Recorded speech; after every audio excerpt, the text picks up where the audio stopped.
Welcome to Detroit Table Talk. Thank you for stopping in on today.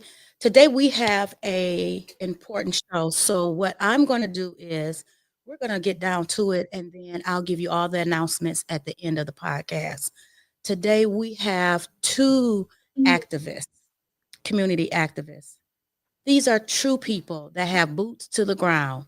Now I know so many people out there is claiming to be advocates for, the community, for our culture, for our these are two people who really, really have their boots to the ground.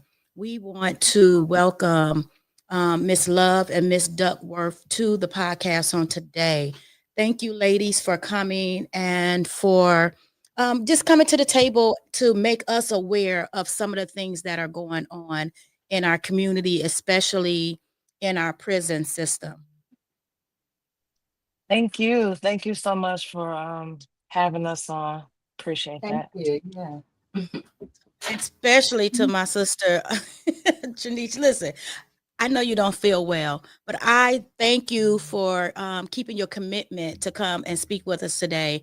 We have an important message that we need to get out because time is ticking, and it's of the essence that we make the community aware about what's going on in our women's prison up at Huron Valley.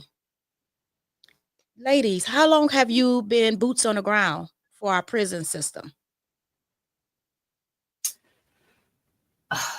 Well, in regards to Crystal or just advocating for Nope, her? nope, just advocating, period. Okay, so I started in 2019. Shay, I don't. I would say more to like 2022, 2021. Became aware of the situations with mold and just some of the other things that the women were uplifting. Um, and before then, uplifted some things that was happening in the men's prison. But with this situation right here, it's about 2022, and we were called to the table because someone named Miss Teresa Dunlap who had cancer and was in hospice. She was dying, and family was pleading for them to let her go, and they wouldn't let her go. She had mold growing out of her chemo port. Whoa. And yeah. And instead of, allowing her to go home and to peacefully die in the arms of her family, they allowed her to stay in those mold-like conditions, and they burned her body up and sent her back home to her family. Wait, wait. So are you telling me that Miss Crystal Clark is not the first person? No, this been going on in Huron Valley when there was men in there. Huron Valley wasn't always a women's prison. It Right. They was had the men on one side and then they had the women on the other side. well before that it was all men. Right. So Wow. it was all men, and they had problems then. In the 90s, they were talking about this. That prison is built on marshlands, and so it's moist all the time in there. When it Mm-hmm. rains in there, Hmm. it comes out like coffee through the prison. The prison is just full of mold, and if I don't know if you were able to look through the recent judge ruling, but the mold is eating through the bricks. The mold is eating through the metal doors. The mold is everywhere in there. It's hanging from the ceilings, from the showers, like shag carpet. And when they take a shower, it drips on their bodies. But this So has let's been. go. Go ahead. I'm So sorry. let's go back to the beginning. How did you guys get hooked up with Miss Clark? So I met Crystal through another lady who was I was advocating for. And through that relationship with her, I met Crystal. And Crystal told me about her story. And so we began talking at that time. We were just talking every day mostly. And then through that, we had, as we go on, we met Teresa Dunlap and Okay. Teresa Dunlap's family, who were advocating hard to get her out of there on a medical clemency because she was dying. And she had cancer, but the cancer she was doing good until that mold got into her chemo point, and then she went downhill fast. And so they were reaching out to the governor, trying to get her out, but because of the way the clemency is written, how you can get a clemency, she Yeah. didn't qualify for a clemency, and or I guess not even a compassionate release.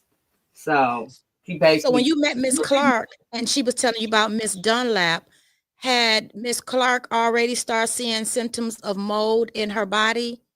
Or no, she was having other medical issues first? so no, we met Miss Dunlap through her family. Crystal Okay. Clark had been sick since 2011 upon entering Huron Valley. Okay. And Okay. so she found out between 2011 and 2017 that she was highly allergic to the mold. Wow. A allergy doctor told that she was highly allergic to mold. And so they needed to put her somewhere where she wouldn't be affected by it. But the whole entire prison is full of mold. So there was nowhere to put her. So from then to today, she's been suffering because she's highly allergic. So, and although Miss Dunlap and many other women who are affected by the mold, um, who have, because there's other ladies that has issues from the mold. Crystal is boisterous about it, and she was advocating Okay. for it. And then she also had, like we said, the mold is not growing out her ears; it's in her lungs, it's through her body, and so So 15 years. what I heard from someone that's extremely liable, that the ventilation system has not been upgraded, has not been it the ventilation system is in pretty bad shape Yeah, there. yeah. The ventilation system has been in there for so long; it's beyond its capacity. Didn't it say I mean, 50 years? That was in the judge ruling too, that mhm. it's I think it was 20 years or I think 50 years old that HVAC system is. Now, have either one of you ladies been able to actually go into the prison and sit down with Miss Clark? No, Ain't letting no. us in here. It definitely ain't letting us No, in. they ain't No. letting us in Can't there. let y'all in. Uh-uh. Now, with all the attention that this case is getting, have you guys talked to the state representative for that district? And what are they saying? You want me to go, or Trisha, would you like to address that? So we are in a group chat with Congress people all the way down to state reps, Mhm. senators. Um, it's been a push with them. And we feel that the push really has not gotten us where it needs to be. In my opinion, the needle has not been moved at all. I know me specifically, I've reached out to these folks since 2022. And now they said, oh, we in the middle of the budget. I don't care nothing about that because we are Right. behind the ball and lives are on the line. And maybe if this would have been handled in 2022, we wouldn't be right where we at right now. But what's happened is we go to them, they go to the ombudsman, and then the Mhm. ombudsman does nothing and tells them, oh, everything's fine. Then they come back to us and say, oh, he said everything's fine. This has been going on 2, 3 years until we said, let's get a meeting with him ourselves. And we got a meeting Now, with him ourselves. And Mm-hmm. we were basically able to call him to the carpet because see what he had been doing was covering it up. He told people, I want to say it was the end of the year last year, he told about 4 or 5 activists that Crystal wasn't even sick. And then I wow. had the nerve to tell us in a meeting that, oh, well, her medical records are confusing. Diagnosis aspergillus is not confusing. So they have moved to cover this up instead of do what's right. And that's why we have had to just keep trying to expose the corruption because that's what this is, it's corruption. And in Well, I know 20, that we just got a new a buzz. What? How do you pronounce it? Ombudsman. Ombudsman. A buzzman. So Sherry Gay Diego is the new uh, you know what I'm saying. Well, Ombudsman right, that is for the for city of Detroit, for Detroit. the That's for the city of city of Detroit. Detroit. So is Yeah. it somebody different for Yes, Ypsilanti? but MDLC has It's for their own. MDLC. Yeah, yeah. Yeah, What's Oh, Keith Barber's his name? He's been in the ombudsman's office for 38 38 years. years. I think he's been the top person for the last 15 years. And he is, in my opinion, the number one reason that this has happened. He covered it up he protected the entity as opposed to protecting those that are housed there. That is his job. His job, and this is per his website, is to look into what is going on in the prison and make yes. reports back to the governor, as well as make what's the name, like penalty, like saying, that this is wrong, it shouldn't be Mhm, happening. That's the mhm. type of things that he's supposed to do with the governor. That has not happened at all. Because Now, remember, he's appointed from MDOC director. So Hmm. he's going to always protect the entity and not the women. So this falls on his head more than anybody's, in my opinion. now, has there been a civil lawsuit filed against him personally in the position that he's in? Because No, and I maybe think, that's something that's yeah, will light a fire up under his his butt. yeah. So there is a civil lawsuit. There was one in 2019 with the women because there's Crystal Okay. Clark. There's two other women that's also on this class action lawsuit. So that particular judge threw it out, right? She said that basically, um, but she left it open for them to redo it according to the ventilation. So they went Okay. back, they redid it with the ventilation, and they had records of how this mall, like I was telling you, eating through the bricks, eating through the walls, eating through the doors, all in the showers. So this judge, Stephen Murphy the third, he just really went off on them in his ruling. He went Now, off how on is them. He did not allow them. He said they didn't deserve qualified immunity. So that, first of all, for a judge to tell you flat out, you know qualified immunity, that means that, and he said that they covered it up. They've been denying it and all the things they did. Crystal herself has over 70 grievances that she had been writing throughout the years regarding her illnesses and the mold and what they was doing to her and everything. And still, they still denied it. As a matter of fact, they created a whole narrative telling people that she was crazy.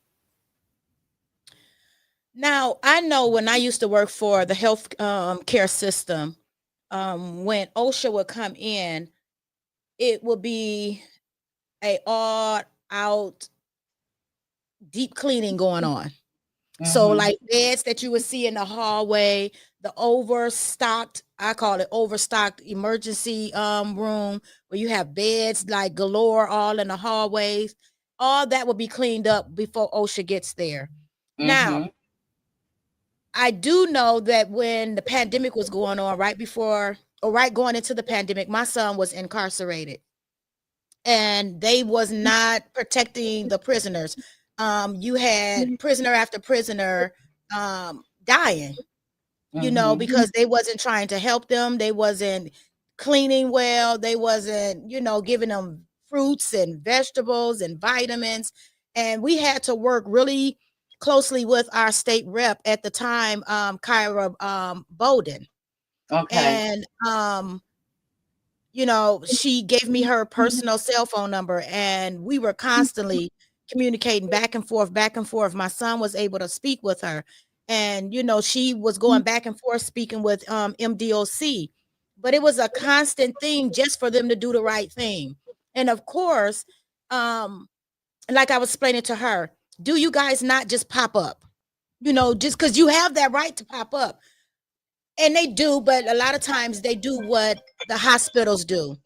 What they do is they give them a forewarning. So is that something that you see happening, with the women where they'll tell them they're coming in and they have time to kind of watch the walls. So when they come in, it's visually not seen. But of course, after a couple of days, it grows back. Exactly. Okay, hold on, Jay. You answer that. I'm gonna answer what you just said. Right this.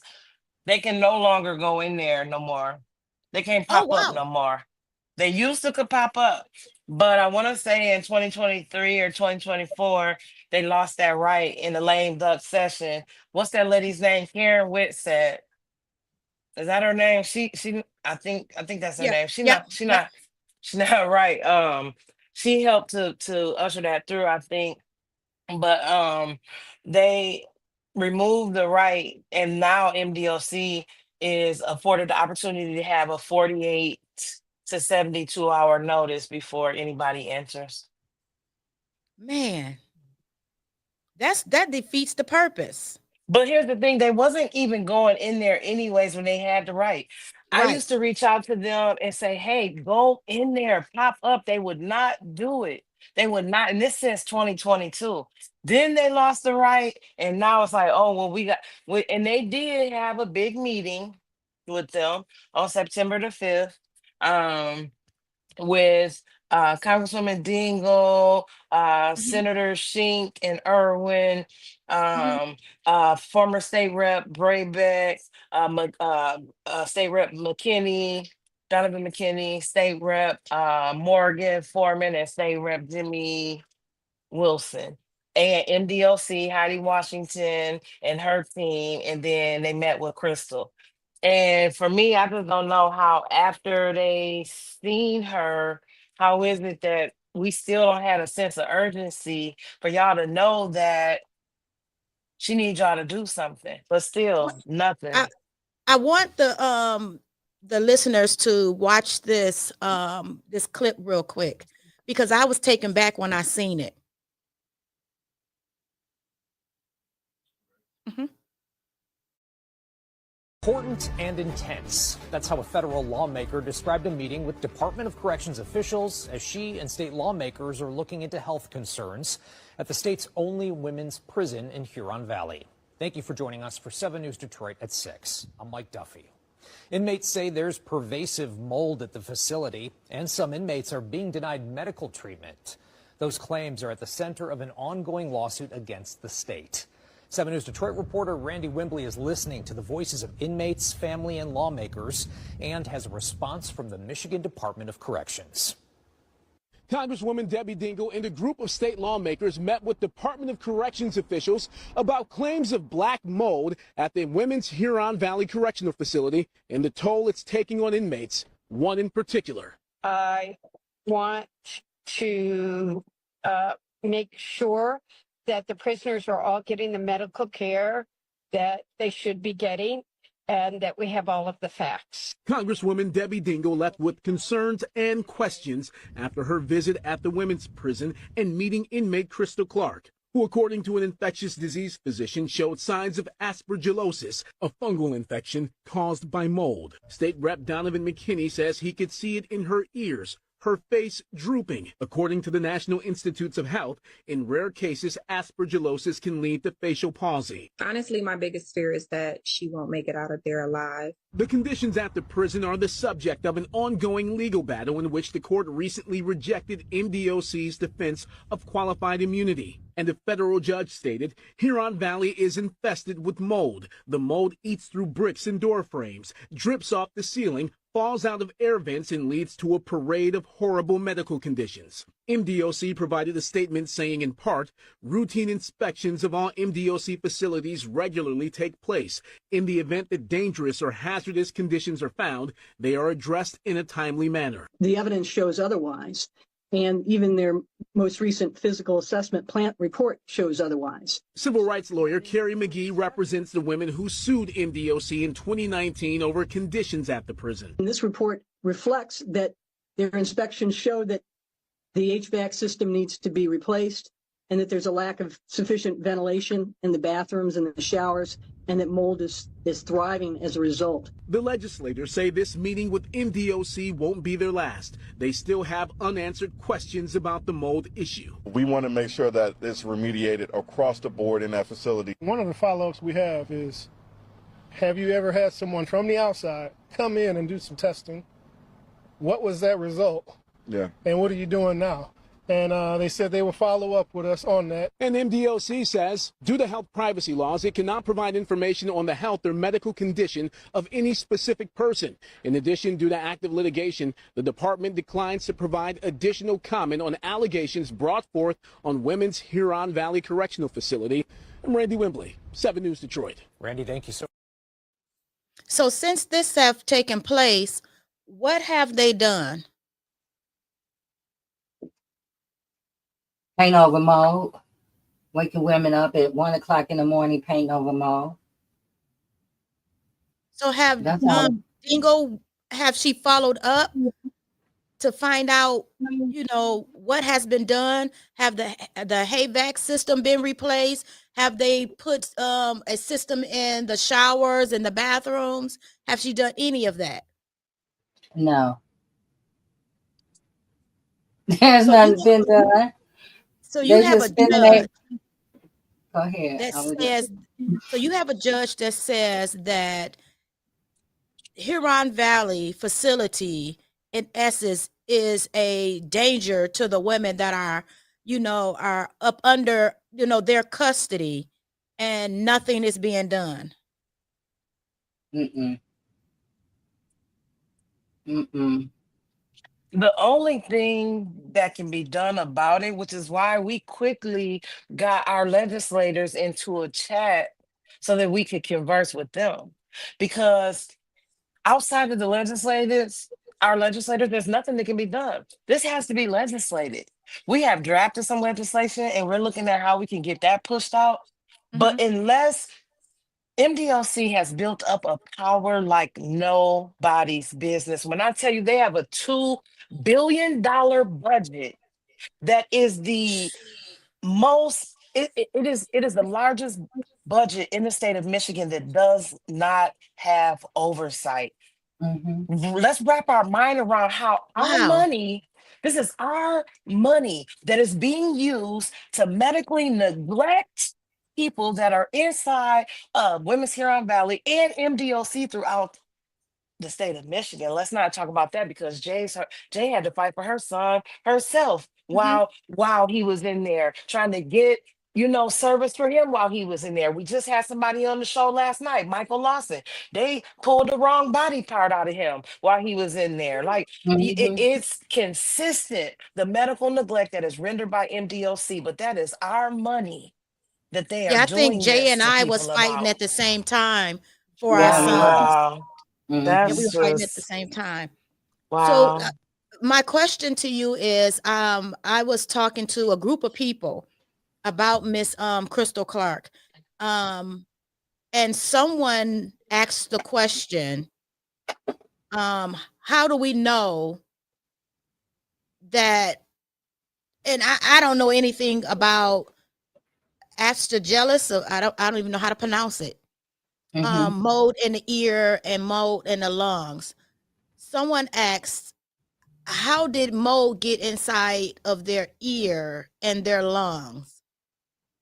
So the Is mold, that even something yes, that yes, it's possible. Okay, so when you have mold in your house, you Mhm. know, there's a, you know, you could clean it. But imagine being somewhere 15 years in a mold infested environment.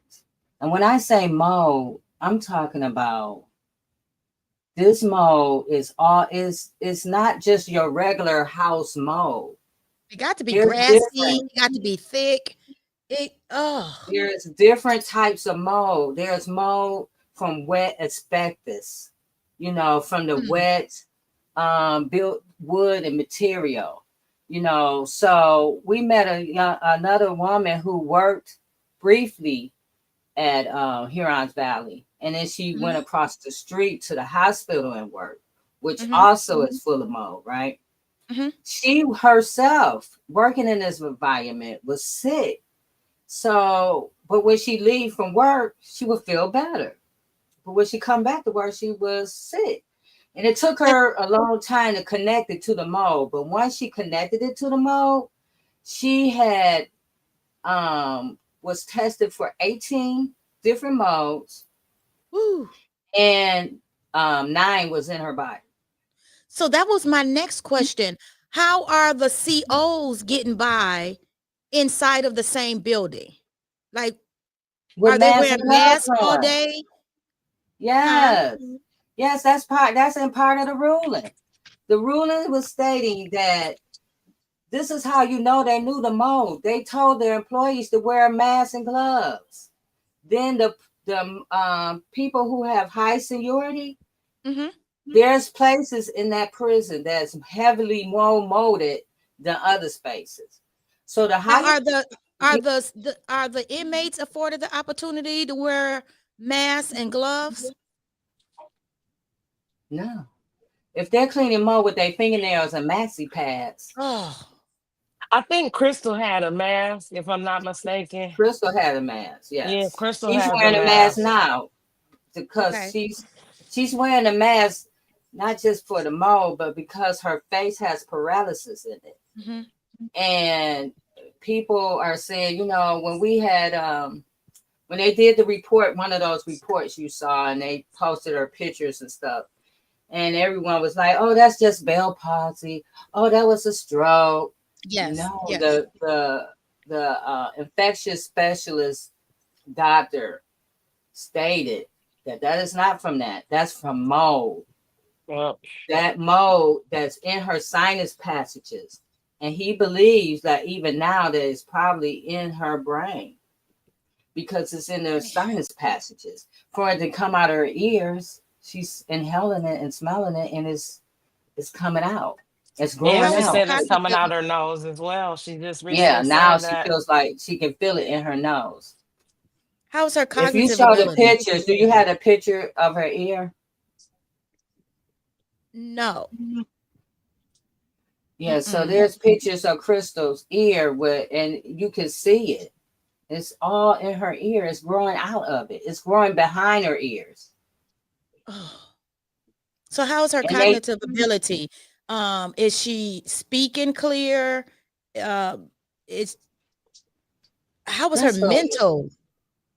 well, of course, if someone's telling you you're lying, you're making it up, it's nothing wrong with you, blah, blah, blah, blah, blah. You just have allergies. Of course, you're going to be up and down, but Crystal is such a fighter. Yeah. If you Yes. go on Prison Talk Radio, you Mhm. can put in Crystal Clark, and she has about, I don't know, 60 different commentaries. And she's been talking about this for years. But she also not only speaks about herself, she talks about the other women and how it is affecting them.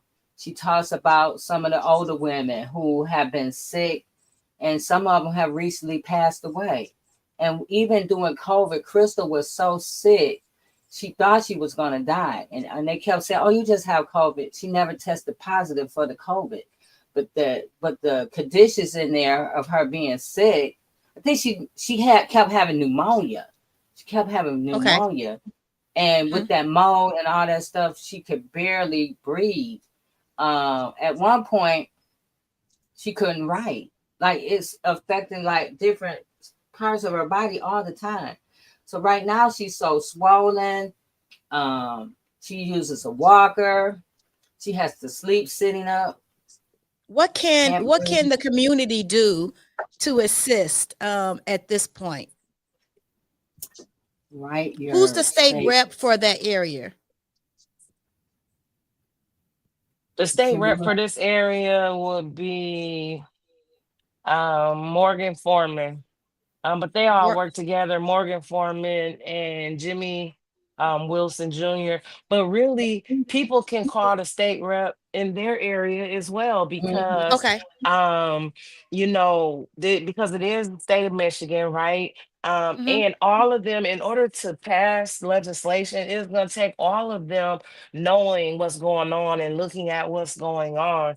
So we will urge people to reach out to their state rep in their area, as well as State Rep Morgan and State Rep Jimmy Wilson, but then also reach out to the governor. The governor is the only one in the parole board that has the power to release Crystal.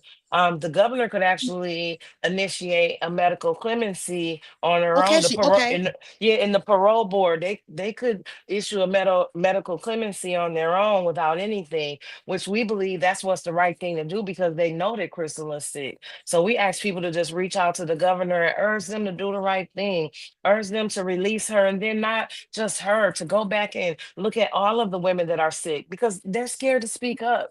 They look at the retaliation. Crystal suffers so much retaliation from I can fighting imagine. back. I can It is imagine. just horrific. So the I can women are imagine. scared to speak out because they don't want to suffer the abuse. But if your loved one is there, the greatest thing for us to all do is stand together. Because if Mhm. we stand together, I don't think that the weight of this should just be on Crystal's back when all of the women in there are exposed to this and they are sick as well. We need And that's everybody. one of the things that I really want, not just our community, but people that have a heart in general to realize, is that just because you have a prison sentence don't mean that you deserve to be treated inhumane. You Right. still have rights. You still have the right to live a healthy life within reason of the Michigan Department of Correction, meaning you still have the right to be able to visit your family. You still have the right to be able to get medical assistance when necessary. You still have the right to be able to order commissary and the different things that can help you become healthy. That's one of the things that I know I really want to try to work on with the Department of Corrections, and making sure these people get vitamins, you know what I'm saying? So they can have some nutrients in their body to fight off a lot of this stuff. Do Crystal, is she allowed to You order have a commissary? right there. You said What who? you say, Common? No, I said, does Crystal, is she allowed to have commissary, or have they limited Yeah, her? yeah, she makes a lot of her, own food because right now the retaliation against Crystal was Mhm, after the legislators came in there and everything, they took all her mhm. meds away. So now she has to walk like this long distance on a walker to go get her meds 4 times a day. She also has a heart condition, right? And then she's swollen up. And so she has to walk back and forth. That so only because they retaliate these meds that she had on her person all this time. Now she has to go 4 times a day to receive them. So now she has to choose whether I'm gonna go get some food or am I gonna go get my medicine. The Because of her. medicine, her physical and medical condition, and then the medicine that she's taking for the mold. Now get Mhm, this: you're saying that she's not. There's no mold in there. You're mhm. saying that you clean up that place, right? So why is she taking the medicine for the fungus mold if that's not a fact? We So know she's that usually if they say one thing, we totally believe the opposite of whatever they're opposite, saying. totally You opposite, know, right? it's the same as So this administration. If they are hell bent on saying one thing, you know the opposite has to be true. right. And it's So sad, this but it's important that our family members step up and be up on their butt too. I yeah, really want to cuss, but I'm gonna try to be professional. It's important that if your family member is incarcerated, I understand you may be upset, you may be mad that they put themselves in that position.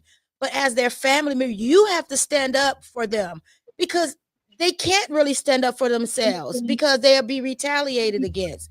They'll be somewhere in a hole. They'll be somewhere where they getting tickets for this or tickets for that. They'll take their phone privileges away. So it's important that you fight for your family. That's all the support they have while they are locked up. It's You very can't turn your important. back. Yeah, it's very important because what's going on with Crystal is going on with others. So Crystal, for her standing up for herself and constantly fighting, she was able to be tested. She was seeing doctors and she was tested. That's how she found out she was allergic. Then finally, after other doctors seeing it, they did blood work and she tested positive for mold. On her records from Huron Valley, it says mold. So have the other women been tested? Because if one you're person not have fight- mold, if you're it's not safe to fighting, believe that the others have mold. right? No, if you're not fighting, if you're not standing up, if they're telling you there's no mold in there and you're not believing it, no, you're not being tested. And when I start posting stuff on, we start posting videos and putting videos and stuff out there.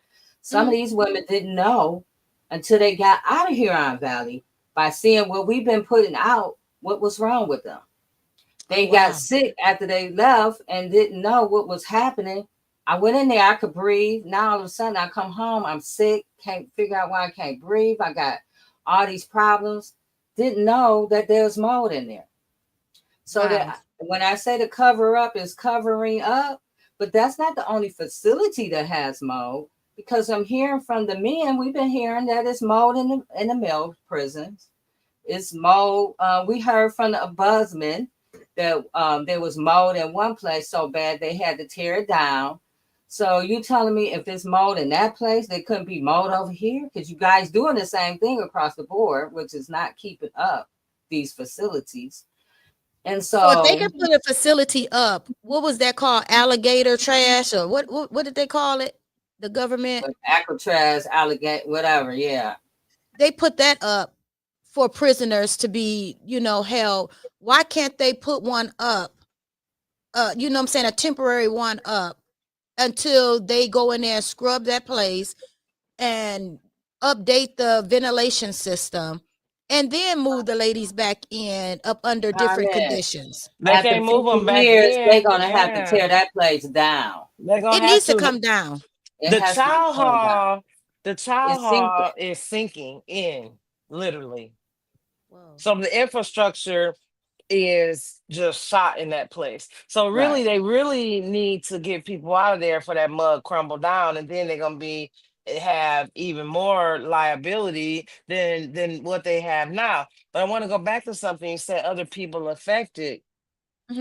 So there was what they said, a scabies outbreak in there, right? Yes, it was. Well, come to find out, it was not a scabies outbreak. One of the ladies who was supposedly diagnosed with scabies got tested, and it was actually mold. And like Jay was talking about earlier, and see, a lot of people probably don't even know this because they were told scabies. But the mold hangs in the shower like shag carpet, so it just drips on them while they're showering. So that's where it came from. And they talk about scabies. And we're getting this not just for, so I just want people to know that Crystal is not the only one telling us. There was people telling us when nobody wasn't even listening, speaking up on behalf of Crystal, talking about what Crystal's been through, how they've been treating her, how the mold, and we got the blow by blow from other people, how the mold is in here and how the mold is hanging on the carpet and the visuals of what they saw and witnessed inside of Huron Valley. So it's not just, and they try to put all of this on Crystal, but Crystal wants all the smoke because she's fighting for her life. Now, who's the warden over there? Who's the warden? Jeremy, isn't that Jeremy Howard? So people, listen, even at this point, start writing letters to Jeremy Howard. Inundate his office with letters, just mandating that he do something about the mold. I just, for the life of me, I just don't understand. I just don't understand that when people are incarcerated, why people feel like they get what they deserve. If we all got what we deserved, People always ask that. Well, what did she do? It don't matter what she It did. doesn't matter what she did. And that's why I didn't ask the question. It doesn't matter what a person do or did. It does not mean that they need to be put in a situation or inhumane situation. Yeah, If yeah, that's what your concern is, that means you have a heart issue. Yeah, You you know, that are I part part. of the problem. If you're so concerned about what she did, you are also part of the problem. that's Yeah, correct. Because my humanity says that nobody deserves to live like that. Even I'm a dog lover, Trisha is. And so if you had your dog suffering like that, you would get arrested. You would be in trouble. But Yep. these people are working and having these people inside of these facilities like this, and they're acting like this is just a normal occurrence, and she's just making it up. But you see from the outward appearance, like that was a good picture of Crystal that you saw. But there's pictures where Crystal is just not looking healthy. As a matter of fact, when she went to the doctor just this past month, the doctor yes. said she is not looking healthy. She's looking very sick. When was the last time So you guys spoke with her? just a few minutes ago. Okay. Okay. That's what's so gut wrenching. Like, and I think, our legislators get frustrated with me a lot, and probably Jay, because we are blow by blow every Yeah. day, just texting them stuff, and but they don't understand, because we talk to her every day. And to know what she's going through, it's like, of course, we're going to reach out and say, hey, do something. You know what I'm saying? Like, Yeah. especially when we know that more can be done. We're not asking them to do anything other than their jobs and Other legislate than and what's do what's right. right. And thank you. Thank you. Other Now, than what's right. when, and this is a totally different situation, but even when recently the president allow Todd Chrisley to come out, no one Mm-hmm. expected him to be as loud as he is concerning the conditions in the prison. And it's Yeah. sad that someone of his caliber, had to step in to say, hey, it's not right what they're doing. It's not right. I just wish that more people would step up, you know what I'm saying, and wave the banner. I Yeah. just wish that more of us stood by and behind each other. We so busy just being toxic that we haven't even gotten to the point where our humanity can show. It's almost like we're still living in post-traumatic Oh, we slavery are. Yes. disorder. Yes, we Everybody, are. and I just don't get it. I get so frustrated going back and forth with grown men about what's right. I just it's exhausting. It's Yeah. exhausting that you guys have to fight as hard as you. Do you have a lot of men on the battleground with you? Because every week I'm seeing all these wonderful award ceremonies with people saying that they're activists, they're in the community and this and that or whatever, but I don't see it. I don't see it. It's almost like now, depending on who you're connected to, is if you get recognized or whatever you're fighting for get recognized. To be honest, Carmen, there was one man that called and said, hey, I heard what's going on. I want to help. One man. I help y'all. I reached out to a lot of people. One person told me I was triggering their prison trauma. Wow. And that they couldn't keep getting texts from me about this.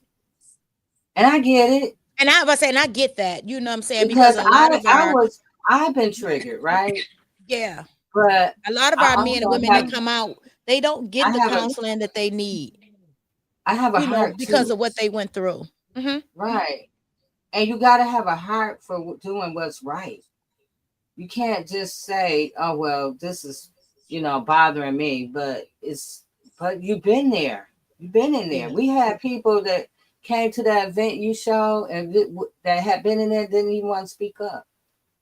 We have people that just still don't want to speak up. Then we have people that say, hey, you don't do the crime, you don't do the time. We can't even fight for, she has her wrongful conviction. We can't really even express and talk about her innocence. And that's the reason why she's in there, because we're too busy every day fighting for her life. Yes. So our focus is to save her so she can come home and fight for her innocence. Because you read something on Otis, you already, because people in the beginning, every time we do a thing on turning a moment into a movement, somebody will put her Otis on there. Everything on Otis, you can't believe, because some of these people are coming home exonerated. More and more Innocent. now, more and more. The corruption is losing real. like half of their life inside these places, and then they get out and they don't give them they don't give them what they deserve for being wrongfully, incarcerated. They literally had to fight all over again. So you get out of there because you're innocent, and you literally have to fight for something they should just give you.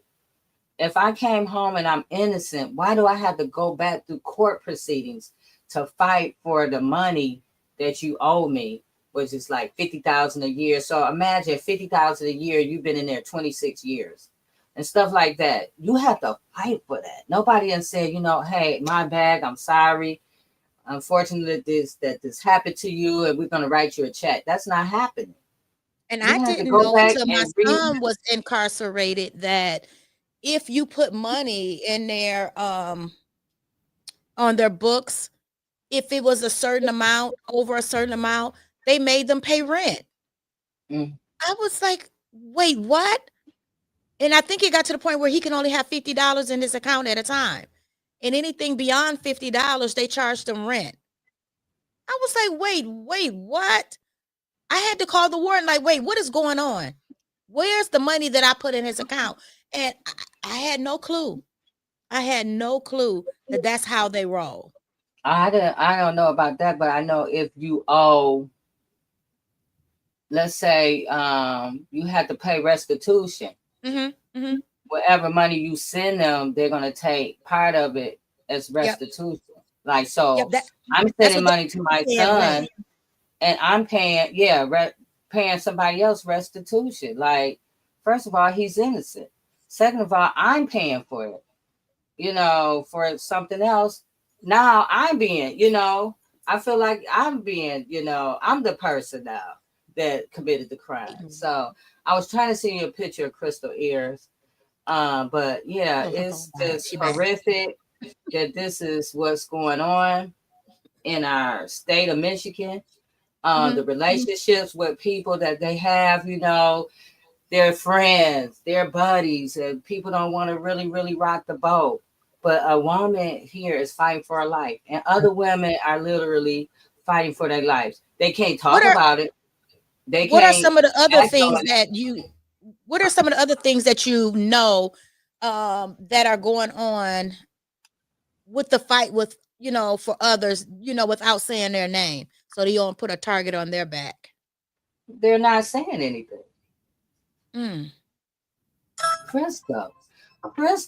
Crystal's leading this. Crystal, if it wasn't for Crystal Clark, you wouldn't know about it. So she's being a sacrificial lamb. Literally. To help others that won't even help themselves. Yes. So it's important that we definitely keep her in prayer and uplifted. How's her family members? Is her family members supporting her?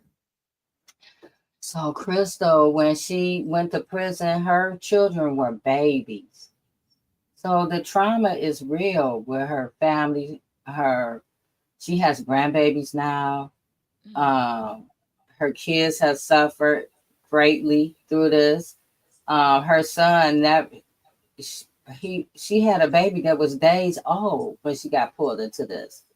So she didn't even get to raise him. He's like 15 years old now. Her mother, she had to take care of her kid. It's just been just trauma after trauma after trauma after trauma for this Do the family. children get to go visit her? Have they been to visit her? When they're here in Michigan, they had to leave Michigan. Wow. Wow. So we're like, So she's just out here by herself? Yeah. You said she's out here by herself? Yes, her family. I mean, she has some family here, but her core family they live out of state now. Okay. Now, do you know if she's getting regular commissary?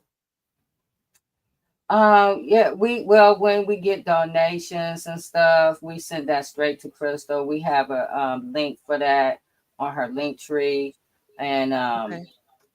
if people want to donate, wherever you donate, go straight to Crystal. We was trying to raise money to get her to see outside doctors, but now we just fighting to get her out there because we already had a infectious specialist that already put it down what it is, what they're treating her for, and even right now she's having symptoms because this medicine is so strong. And he even said, the infectious specialist said that even this medicine is not going to help her because she's still in the mold She's still environment. there. Mhm. So it's just she's getting, every day she takes this medicine and she's still being contaminated. Now, does she get to, and I don't know too much about Huron Valley. I know quite a bit about the men's prison in Michigan. Do they have where they can go outside? Mm-hmm. She goes outside. So she tries to stay outside as long as she can Mm-hmm. to get that A fresh lot of air. mornings I'm talking to her outside, Okay. She'll go outside, use the phone, talk to her children, talk to her family. She literally have raised her kids from prison. Man. And the sad part about it is when you hear stories like this, you can't help but to feel defeated because the people that we put in leadership won't even fight for us. And that's really sad to me. Yeah, because some of these people knew before we even knew. Because she had been reaching out. She wrote letters to everybody that she could. Not only is she's on prison radio, she reached out to everyone. People contacted Crystal from outside of this country, but we can't get the lawyer. I mean, we can't get the governor to say nothing.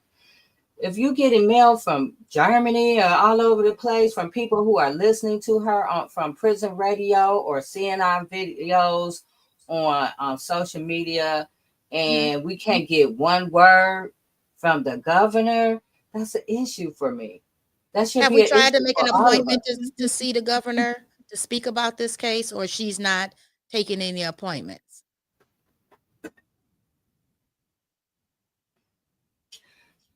Carmen, we've been trying. We done hear a lot of the people that we talk to have relationships to the governor. Now she's out of here next month. Is it some kind of way we could do a last ditch that before you leave, you sign those papers to get her out, on a medical release? I mean, my thing is you don't have anything to lose, ma'am. Just go ahead and sign the papers. You're out of there. They want her to die. That's what they want. They want her to die. They think this is going to go away, which I don't understand why, because we already have the documentation of what's going on. So it's not going away. And if you let her die, it's going to be worse for you. But they literally are participating in the cover up. The governor and Heidi Washington are best friends, so I don't, for me, there's too many political relationships that are involved here, and they're compromising the justice that needs to take place in this situation. So if we're asking the governor anything, it's just do what's right. Do your job. Have we contacted someone like Todd Perkins, Vonda Evans to see, listen, just a whole legal team to fight this? She got a legal team. She got the #1 civil rights lawyer in the state of Michigan. She has a who? legal team. Her name is Carrie McGee, and it is Carrie 5 McGee. different law firms on this case. She So has what's a holding it personal up attorney. then? It's, What's holding it it's up? Because quite they're more headache. worried about the case than Crystal's life. They have Wow. compromised Crystal's life for their case. This And lawyer then, should not even have this case. This lawyer actually was one of the ones that was telling people that Crystal was crazy. So Yo, why do we? I would see. I only took it personal. Well, why is she still part of the case? it's like 6 or 7 law firms on here. Literally. All of them are top names that people know in Michigan. These law firms that's on this case. It's so many people that know about this. It's so many people. But we have to dig deeper than that. What are they covering up? Why is the attorney general fighting against it? Why did they put it? Because the judge gave them a timeline and said, hey, by January 2026, I need you to present this court your plan to cleaning this up and getting this together. Why is that not happening? Ask yourself why the state of Michigan is fighting it. So they're probably not going to do anything until that last minute. Why is their spokesperson for MDOC denying it? We did a blow-by-blow last week of it, of what he said against the facts. Well, he said this, and here's are the facts.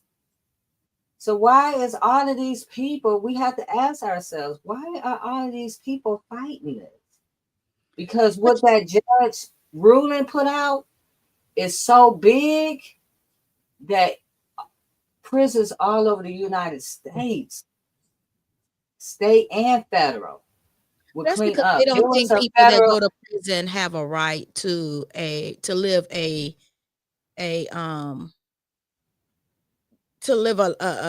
life that is sustainable. That's what it looks like to me. No, Like they you just want said a minute ago, slaves. they'd rather for these people to pass than to give them what they need to and keep be able to slaves and keep whatever products and stuff that they're building and making inside there, whatever jobs, how they keep the money rolling. It's all about, at the end of the day, money. And while they're getting $2 billion straight from the taxpayers, because our money goes straight there, ain't no nothing. And it goes straight to NDOC, right? And then whatever other money, this stuff is big business. This will be a really disruption to the business. We have to follow, and I hate to say it, but we have to follow the money. Yep. It's the money. It's so much money in this. But when you think about privatization of prisons and stuff like that, I think it was last year or the year before last, there was an article that came out that in Detroit, if I'm not mistaken, they were charging Detroit a certain amount of money every day because their quota in the prison system wasn't what they told them that they would have. So it was almost like they started arresting people so that they didn't have to pay. I think it was like $10,000 or something like that a day that the prisons wasn't full. So despite what we hear and see on TV and what they're projecting out here, crime is like down for real. So what happens is when crime is down, they're giving out longer sentences. Yep. So crime is down, and you still got to keep this in order to keep that money from. If crime is down, then I don't have to give you $2 billion, right? Right. That $2 billion might become $1 billion or whatever, whatever it is. So everybody wants to keep their job. Everybody wants to keep their pension. You got a man who's been working on this job 38 years. What is he doing? Why are we paying him 38 years and we got women dying from mold? How can we get people why is involved? you working 38 years and you got people that having botched surgeries, taking out wrong body parts, doing Is this a white man? I'm just asking. Yeah. Oh.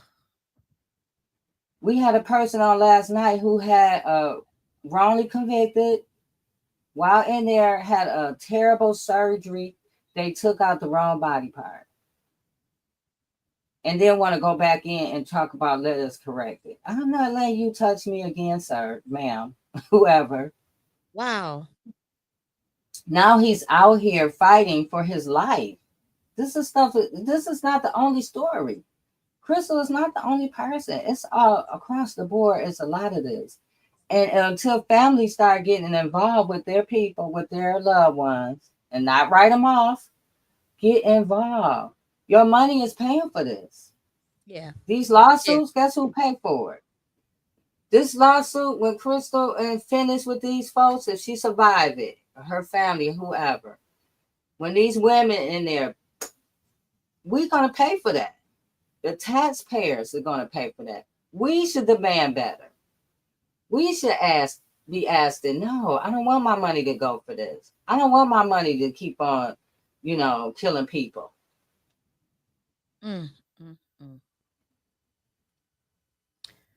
I am saddened by the story. I, heard about the story, but I had not taken the time out to really just do research prior to me contacting Trista just to say, hey, I want to, talk about this case and find out, what we can do, or just get the information out so that more people are aware and more people can step up to the plate, and right there, they state rep and their congressperson to say, hey, what are we doing? What are you doing? We elected you to this position to fight for us. Where's the fight? And how are you fighting? And if you have ties with the people that, don't want you to fight, then you the wrong person for the job. I don't know what we can do to push this forward other than maybe writing letters to the warden, reaching out to our state rep, the state rep in Ypsilanti, as well as your state rep for your district, because like you said, they all have to come together and agree this is something that they want to bring to the state floor, to vote on. We have a campaign we're getting ready to start. Okay. And there are letters drafted to all of the officials who were in that meeting. Okay. And we're just going to have a community press so the community can press those individuals to do something. Also, right now, we have a writing campaign to the warden, to the parole board, and to Governor Whitmer. We are also getting ready to include a letter writing campaign to Heidi Washington. And so I would say that's the things that people can do. Write to Heidi Washington, who is MDOC's director, write to Governor Whitmer, and write to our legislators, How many more years do Miss Clark has, Crystal Clark have? Her out is what, May 2027? Okay, so is she allowed to go in front of the parole board early, or that's the earliest she can go in front of the parole board? That's the earliest. But we're not trying to. She needs to come home now. Yeah. Because this is like 15 years of breathing mold spores. If I'm allergic to fish, right? And I couldn't imagine being somewhere for 15 years inhaling fish. I would probably be out of here. Crystal is just a very strong person. I just don't get it. It is. It's a violation of the 8th Amendment. Clearly, even it's the judge even said it. It's a violation of her 8th Amendment. It's also violations of MDOC medical policies. It's also a violation of the Michigan on Michigan.gov. They give you a whole layout, Michigan.gov/mold. If you go there, you will see everything about mold, and it even violates that. their own policy that they putting out to us. So you violating all your own policies. How can you tell us what to do and you're sitting back violating your own dang on policies? They don't care. Like I said, when my son was in prison and they had the whole COVID thing and people were dying like literally in front of him, and only thing they gave him was a mask that was as thin as a piece of paper, you know, to put over their face. We had to literally fight for the prisoners to be able to get bleach, to be able to clean up their area, to try to keep it as clean as possible. We had to fight that they get more masks, you know, other than just one mask, and they will have to wash it, hang it up.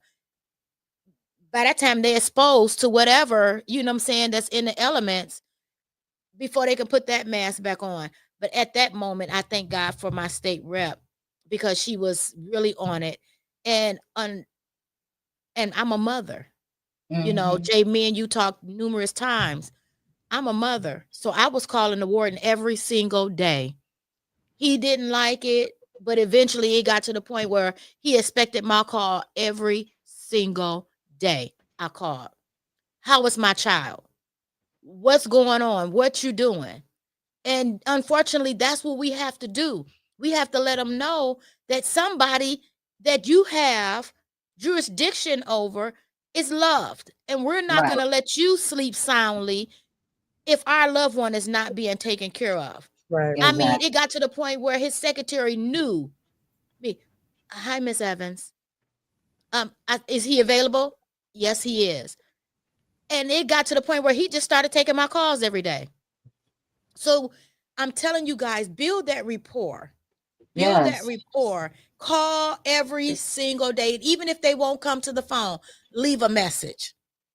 Leave a message and document every message that you leave. Whoever you Will talk they, to. Yes. I said whoever you talk to, because I remember even when I was fighting for my son, he needed infusions and Yep. they lost his medical records. I called that nurse. I don't care. We said this last night, like, you got to keep doing it till you turn those no's into yeses. Yes. I had other people calling. Absolutely. We got him not only the medicine, we got him to see a specialist. Yep. We got him to see the specialist he needed. And to make matter, the thing about it, like, how can you, when they claim that they lost his medical records, when they finally took him to see a doctor, because they used Henry Ford, everything with his name on popped up. Everything. You couldn't even deny him. Here's his whole thing, because he was seeing Henry Ford specialist. But they didn't even have to send him there, and that's a whole nother story. It gets exhausting, but I'm telling you, it's well worth the fight. Keep You're not fighting. going to get nothing if you don't fight. And that's the thing that our people need to understand. We are so bamboozled when it comes to standing up. And I get it, because I ain't going to lie. I'm telling you, after the Civil Rights Act, it was like a sigh of relief. We had been being murdered and killed, and, you know, and generations after that was just taught to stand down. There was no huge fight after that. So now here we are, generations of us that don't know how to stand. I didn't know how to stand at first. I didn't know how to stand until I needed to stand for myself. So I'm not knocking nobody. I'm saying, well, we got to awaken though, and realize that we're not going to get nothing unless we fight to get it. And that's the end thing. We have to keep fighting, not just for our loved ones. We have to fight for everyone that's behind that wall who can't fight for themselves. Everyone who family member has walked away and left them there to fend on their own. We have to fight for them. You know, even if we have to, whoever's putting in her commissary, have to make sure that she has vitamins on that list, that she has something that's, you know, building her immune system up. You know, we have to make sure, and we have to do that for each other. And it's sad that even them inside, they have to figure out ways to help other people in there that may never get commissary. You know, it's sad. It's sad. But ladies, tell me, what is something that you want us to take away from this conversation? I added a picture of Crystal's ear in the queue if you want to pull it up so people can see. What I want to tell people is to literally piggyback off of you and Trisha, is to fight for your family members. Get involved, because this could easily be you. A wrongful conviction can happen to anybody at any time. And so we're talking about an innocent woman in prison for something she didn't do that's now fighting for her life. So we have to do that. We have to, again, turn those no's into yeses. We have to reach out to our lawmakers, because we put them in there. They work for you. That's right. Sometimes they get like they don't work for us. Yes, you do. Yes, you do. And we have to talk to them. Like, if you ain't telling them nothing, they just sitting back doing nothing. That's right. So and they can ride their tenure out, you know. Yeah, and did nothing, and continue, and then the next person do nothing. So you have to make them accountable. We brought them on our platform so we can make them accountable. We had them on there talking to them, letting them know what's going on. We text them every day. They might get mad, but hey, Crystal dying. Your madness means nothing. Get mad at me all the time because they say, Carmen, you're not afraid to tag people in a post. Listen, these people are servants. These people are leaders to the community. If they didn't want to be engaged in the community, they shouldn't have never ran for office. And now that you won the seat, that doesn't mean that's where your job ends. That's where your job begins. Yes. I have no problem calling out people. Right. None. We're paying you. You getting paid to do that. So, yes, call them up, email them, bug them. This is their job. And, you know, just be a voice for those that's vulnerable, that can't speak up for themselves. Yeah. Crystal Denise Clark is a hard fighter, and we just have to stand behind her. So 15 years she's been suffering, and we just need to, you know, she's a mother. She's a mother. She's a sister. She's now a grandmother. She's a woman. And we need to stand behind and protect our women. And at the end of the day, she's human. Yes. We have to get back to just being caring and concerned about our neighbor. Yes. Yes. Duckworth? I just want to say that we really need to, when it comes to helping people, don't help them like you're helping them. Yep. Help them like you're helping yourself. I love that. You're not going to give up on you. You're not going to drop the ball on you.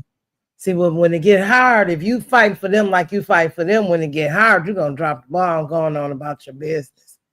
Everybody deserves to have somebody fighting for them. Everybody deserves to fight for themselves. If you look at the Bible and say, love your neighbor as you love yourself, then you are going to fight for somebody like you fight for yourself. Don't give up on them. Don't give up. If you don't want anybody to give up on you, don't give up on somebody else. Today it may be them. Tomorrow it may be you or someone that you love. And you want somebody else to fight as hard for your loved one when you had a chance to fight for someone else's loved one. We're in this together. We got to get locked and loaded, lock arms, and say that, you know, injustice. What's that phrase that Martin Luther King said? Injustice anywhere is a threat to justice everywhere. Everywhere. So we have to walk away from the table today knowing and understanding that it may not be you, but it can be you tomorrow. And especially with the administration that we have today, it can very well be you in the next minute or two. So, ladies, I appreciate you for coming on and talking to us about Miss Thank you. Crystal Clark. I just ask that everybody get involved. Get involved. And I'm going to go back. And if you want, one of you young ladies will put in our chat, her information, or the information of the individuals. We can start sending out some letters, asking people to just, once a week, send out a letter. If you can commit to that, that will help. If you can commit to, giving $10 or $20 on commissary. I don't know how much it is now. I think last time my son was incarcerated, I think it was $100 or something. And that's what, every 3 months? Mm-hmm. So come on, guys. I call to action that's in there. And this was what we're asking you to do, is to, reach out to the governor, or you can call, or you can mail a letter, or you can email them. But just write a letter, send an email, call, or do all three and ask the governor, what is she doing? Can we have a compassionate release for Crystal Clark? So that's what we've been, part of our toolkit that we've been sending out to people. We have reached out to a lot of media sources, but this is right here. If we can just start, if we can have people start right there. And the link I provided in our private chat, I provided you with Crystal Clark Linktree. If you can put that on the screen, if you can go to our Linktree. You can look up everything we're telling you. We have documents to support everything that we're saying. So you can find that in her Linktree. You can find out everything more about Crystal Clark and her journey. Mm-hmm. So it's Linktree Fighting for Crystal Clark. Go there and you can just, we have everything. The summary, even her current situation, you can find that there. And then just, and also in there, you can support her. There's a link where you can, if you would like to send support to her, you have a link to that. Now, and also the support that we send to her financially, is she under obligations to pay restitution where they take the money? I don't think so. At this point, I don't think she has that. Okay. I do know you can't. That is true. You can't have over a certain amount in your account, or they will start charging you rent. I have heard that before. So, sometimes we send it in. Sometimes she wants things to be sent to her kids. Okay. So we kind of just play it however she asks us to do in that moment. And that's something that we really should, keep out in the forefront. She does have children out here. And, there's family members that is taking care of the children. We're coming upon holidays. You got Thanksgiving, you got Christmas coming up. And we don't ever want, although family is family and family should have each other's back, we don't ever want a family member to feel like the children are a burden to them. So we want to make sure that, we just be a blessing to, if it's grandma, be a blessing to grandma every once in a while if you can.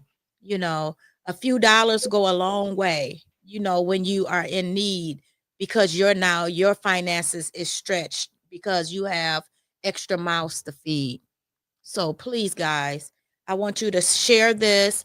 I want you to tag people. I want you to make sure that people know what's going on inside of our criminal justice system, inside the Michigan Department of Corrections.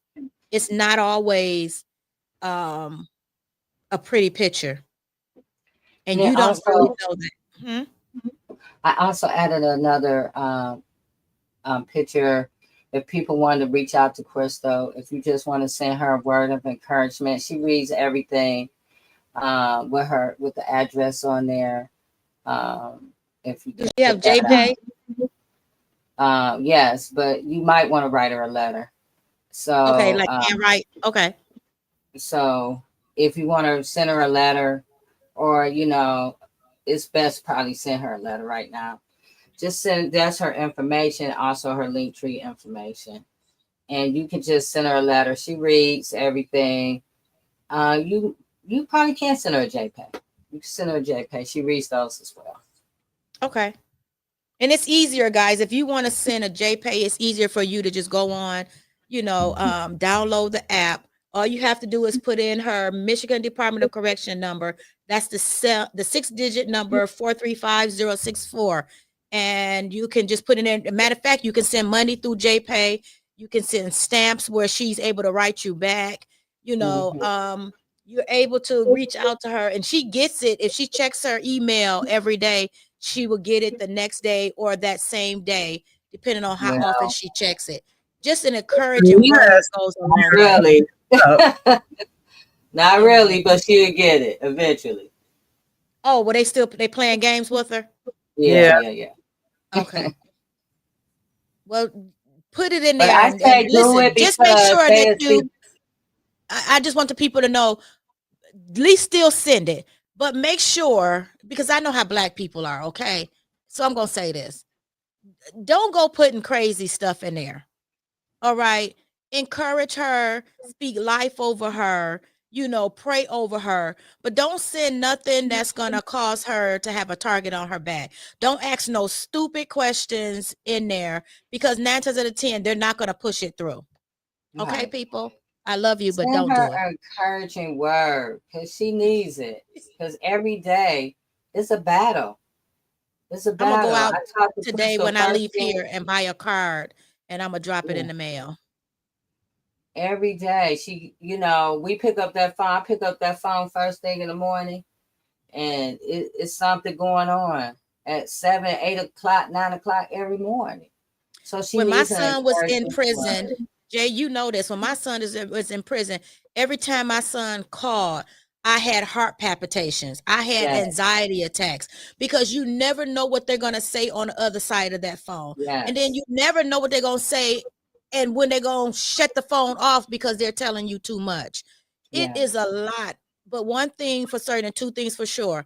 We are praying for Crystal, and we're praying that either Huron Valley, I think our only prayer at this time to be for Huron Valley to be tore down. It's no more operable for not 8 human to be in there. Yeah. They need to The move people them who work ladies there to, shouldn't want to be in there. huh? I said the people who work there shouldn't want to be in there. That's what I was just saying. Not only for the prisoners, but even for the COs. They have a right to go to work every day and leave home and be healthy themselves. And there's pregnant women in there. Can you imagine being pregnant in there with all that dang on mold? What that could do to your baby? Some of those women guards have lost babies in there. I'm still shocked. Put the picture back up again with the young lady's ear. I'm still shocked that this lady has mold on her lungs and in her ears. And they had the nerve to say in a meeting last week, was it, Jay, talking about it was earwax? Earwax. It's been tested. It's been proven what it is. Yep. It's mold. It's behind her ear. It's in her ear. It's in her lungs. It's going up her nasal passages into her brain. It's mold. And now she's starting to get it through her nose. Yes. It's in her nasal passages. Man.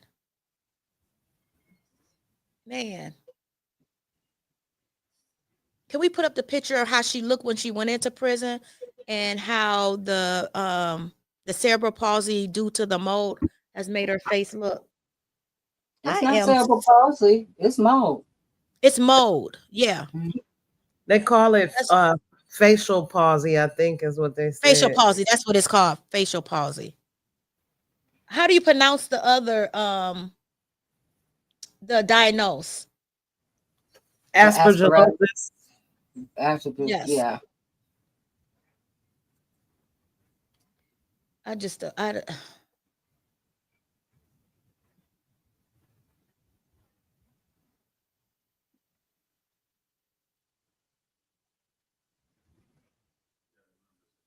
Yeah. I just don't. I'm just praying that this message gets to the right person and the right ears, and they finally stand up and do what's right, not just for Crystal Clark, but for every woman that's in Huron Valley Correctional Facilities. It's Amen. Yes, it's and it's I sent you another picture. it's time that they step up and do the right thing. Yeah. No one should have to live like that. Mm-mm. And we all know that people commit crimes, but that doesn't mean that they have to live in humane, conditions. Man, that is not earwax. No, that ain't earwax. That's crazy. They try to put some kind of solution in it and try to scrape it off and had her whole side of her face swell up. Ooh. They are just horrific in there. It's really sad. And if anyone have a loved one in there, you should be very concerned. When is her next doctor's appointment? Did she tell you? She's supposed to be seen every 4 to 6 weeks. Okay. And so who are the doctors reporting to? So now that they know that it's mold that's growing out of her ears and in her lungs and now growing out of her nose, who is the doctor reporting to? Because that doctor still has a responsibility to report this even to do we still have what's the name of the God, I just forgot. Laura to my licensing and the infectious CDC. Right. So the doctor is reporting, she's seeing an outside doctor who is an infectious specialist. Okay. Right? Because the doctor she was seeing before him said, hey, this is beyond my scope of expertise. She needs to see infectious specialist. So when they first said it, they had some little crackpot doctor they was talking to on the phone. And he never seen her, put his hands on her, whatever, and he was making suggestions to the MDOC doctor who is in denial of the mold. Mm-hmm. So after that happened, they finally got her to a real specialist who is not MDOC bought and paid for.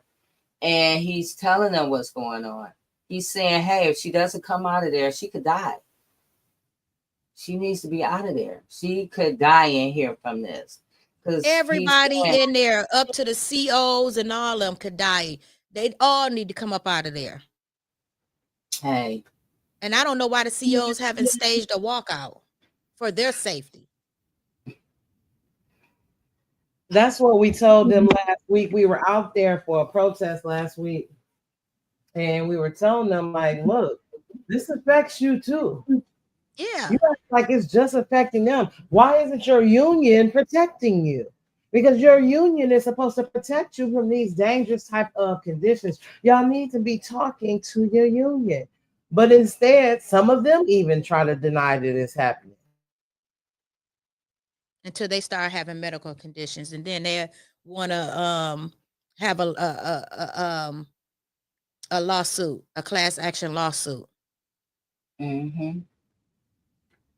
Well, ladies, we thank you again for coming on and talking to us about what's going on up in, Huron Valley Women's Correctional Facility. We appreciate you because a lot of us wouldn't have known, if it wasn't for you guys. I thank you for your continuous work and support of people that are incarcerated, wrongfully incarcerated. We appreciate you. Some people are tasked with, certain burdens. And we just have to thank God for the burdens of people like yourselves who want to fight for wrongfully convicted people and make sure that, although they have to do time, that shouldn't be a death sentence connected to that time. So we really appreciate you. Thank you. Thank you for allowing us to come on here. Crystal called while we were on, and she said, "What are you doing?" I said, "Talking about you." And so she said, "Well, I'm about to go to church." I said, "All right, go to church and call me after the service." So We she have really, a retired CO that will be coming on. I called him before I came in. He's going to call me tonight, and we're going to set a date. Because he walked away. I think he's the only CO that has ever gotten a warden walked out. A warden and a sheriff walked out. He wrote a book. I hope I'm not messing up the name of it, but I think the book is called I Will Not Be a Pawn. oh So wow.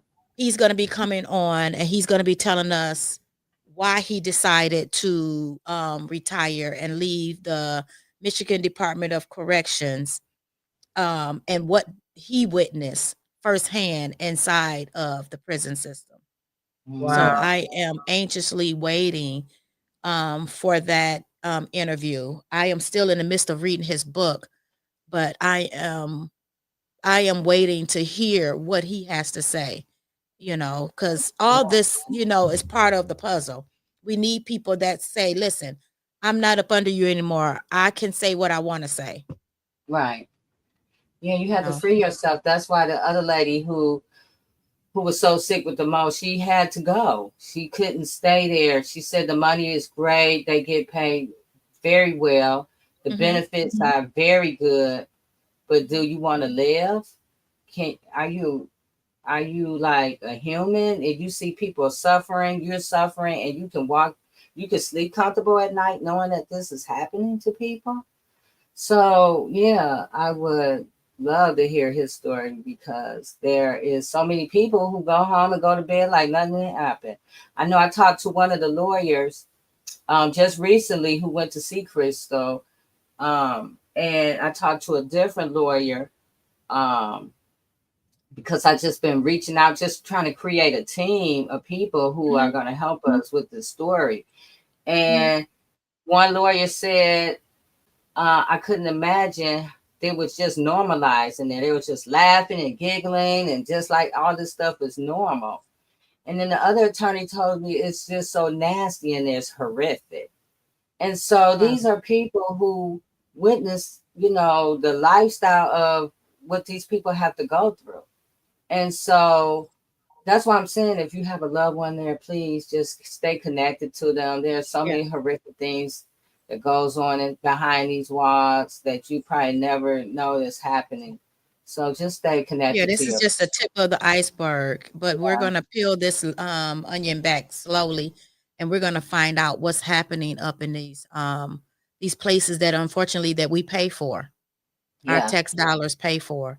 And we have the right to know what's going on in there. We have the right to know what our money is doing, but it's up to us to scream loud and spare and, not spare whoever is in charge, even if that means getting them out of the position that they're in. Ladies, we thank you, and we are going to get out of here. Again, thank you, thank you, thank you. You're welcome. Thank you. Thank You're you. welcome. Thank you. Thank you. Now, listen, people, we are still boarding the bus to Firekeepers Casino. Come out, spend the day with us. We leave Walmart on Plymouth Road in Livonia at 9 a.m. and we return at 8 p.m. It is $65. Come on out. You get comp money. You get is comp money like credit money? Yeah. So you get the casino credits. That's $20. So that's $20 pretty much of your money back. You get a $5 food credit. That's $25. Come on now. You get snacks. Well, you got to purchase the snacks now. I ain't gonna bleed you with the snacks, but you got to purchase the snacks. And then there's raffles and prizes. come on out. We will appreciate you. As always, go to www.detroittabletalk.com. DetroitTableTalk.com. Purchase my book and get in contact with me. I have my own beginning women and men's cologne and perfume oil. They smell divine. And I'm not just saying that because I created them. It is what it is. They smell really good, guys. So make sure that you get in contact with me. They're $10 a piece. The women's, it is called Bella. And the men's, it is called Nice, NYCE. I appreciate all your support. Is there anything I'm leaving out?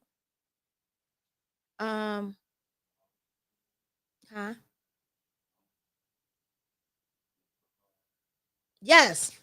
Also, I am still looking for a co-host or two. My schedule is totally full, but I still want, to keep the podcast going. I just need some help. I don't need nobody that's deranged. I don't need nobody that's not committed and loyal, because this has to be a commitment for you. My main thing is building up the community. This is not a podcast that's toxic. Now, will we have conversations that, may be toxic? Yes, but this is not one of those podcasts that every week is going to be toxic. For the most part, we are bringing awareness to what's going on in the community. We are having intellectual conversations. We are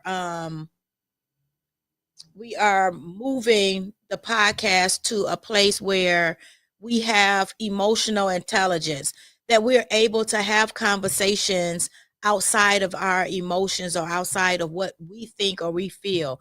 We are bringing facts, pure facts, to the table. So hit a sister up, inbox me if that's you. Inbox me if you want to be a part of the podcast. Okay? And then we can have the discussion. This is not a part-time gig. We're only here once a week. So come on aboard. I need your assistance, okay? I appreciate you guys. And I will see you back at the table next week. Thank you to both of my, not next week, the weekend following. So thank you to the two guests that I had today. Miss J Love, you can go to Facebook and follow her, as well as Trish's Duckworth. You can follow both of these ladies. They are part of the wrongful convicted group. They go into these prisons and they call out what's wrong, and they try to work with legislators to rectify these different cases. So please tap in. I have quite a few people that I know who have came out of the Department of Corrections, and some of them, their life is going well, and some of them it's a struggle to get them back. When you talk about post-traumatic prison syndrome, and then we got people that have post-traumatic slave syndrome. We got to get to the place where we lock arms and we sing the old ritual. We're not going to let nobody tear us apart. Okay? Injustice to one or injustice to any is an injustice to all of us. We'll see you back in 2 weeks at the table. I'll talk to you later.